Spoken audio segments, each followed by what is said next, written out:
All right, we finally get to talk about the Latrobe, Pennsylvania Trump rally that I attended and the interviews I did with Trump supporters there. I can fairly say these interviews are the most bonkers yet. Of all the events I've gone to, this one now takes the cake because it was absolutely off the walls, as you'll see here. Quick note, and then we'll dive in the first one.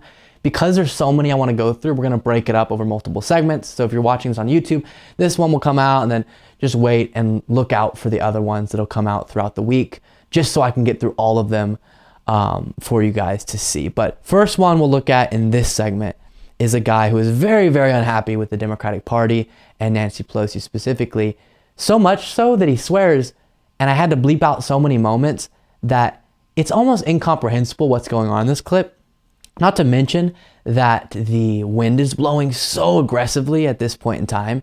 It's just a goofy clip. Wind's blowing and he's swearing, so it's just bleep. So try to see if you can even understand what's going on. I will take or note that the other two interviews we'll look at don't have this amount of wind noise, but take a look at this. Just crazy. Tell me about what you saw, what you liked. I liked everything. Everything. Yep. And I want to say something, but I can't. Say it. Go ahead. Democrats. Why do you feel that way? Because they're scumbags. What have they done to help this country? You're young. Yeah, the Inflation Reduction Act is lowering prescription drug costs as well as investment change. So that he goes, what has the Democratic Party done to help this country? So I'm like, oh, well, here's some things. And he cuts me off and goes, Pelosi's a POS. Nice. Ooh. Why is she that in your mind? Just a piece of she done. I just told you. She was on the forefront of getting the Inflation Reduction Act passed. She's a piece of Gotcha. Cool. You're done? Right. Not that. They're destroying this country. And if people don't wake up, go themselves. I'll be dead soon.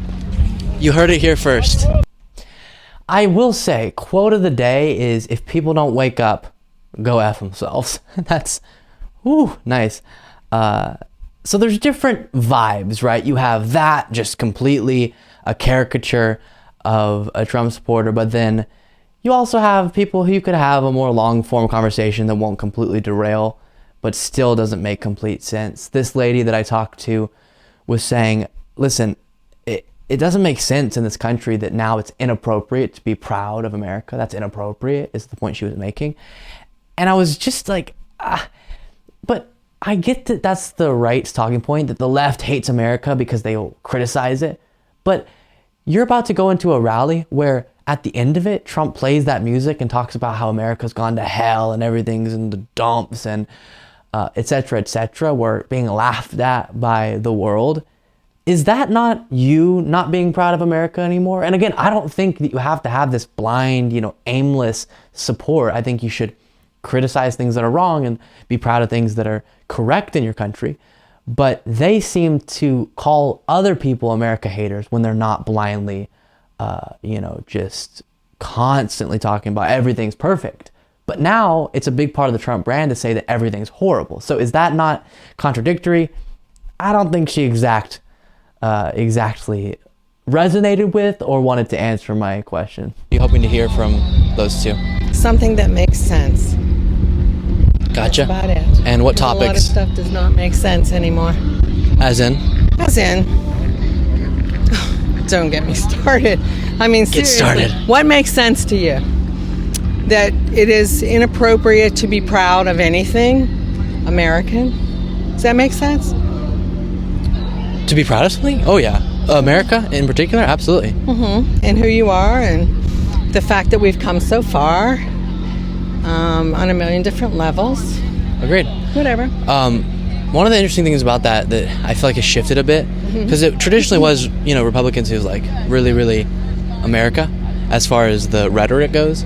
But now at the end of every rally, there's kind of this part of the speech from Trump talking about America's fallen apart, it's completely gone to waste, we're a laughingstock of the world. This is like what I've wondered for a while now recently. I agree. Is that like not being proud of America on Trump's part? We are being laughed at.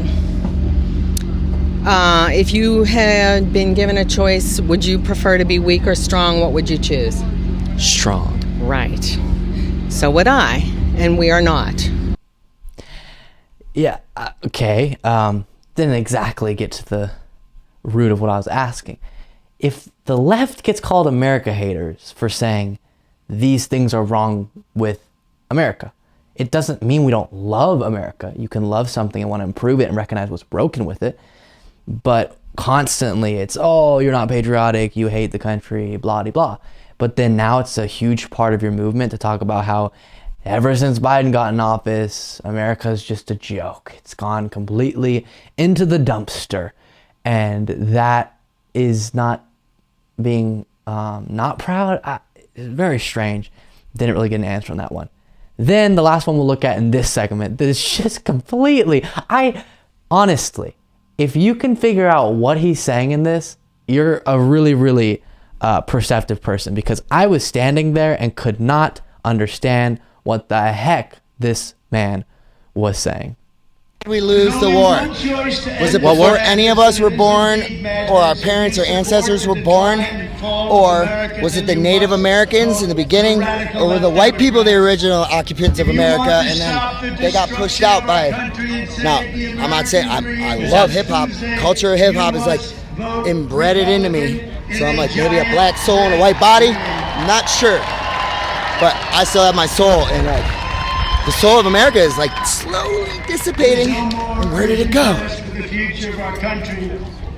I thought the best was yet to come. How's the metaverse? Tell me about the metaverse. You tell me. I fall asleep and I'm there sometimes, and most of the time I drink or smoke some weed. And, I don't know. If you jump out of an airplane in the metaverse, can you feel the wind? What? How did we get there? Yeah, so I heard he said that hip hop, the culture of hip hop or something, was inbred into him, whatever that means. And then something about him having a black soul and a white body. And then all of a sudden we're talking about the metaverse.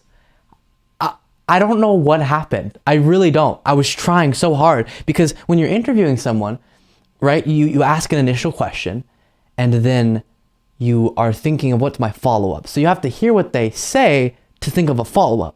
So then I was like, I don't know what I'm gonna ask if he stops talking and is expecting a follow-up, because what is happening?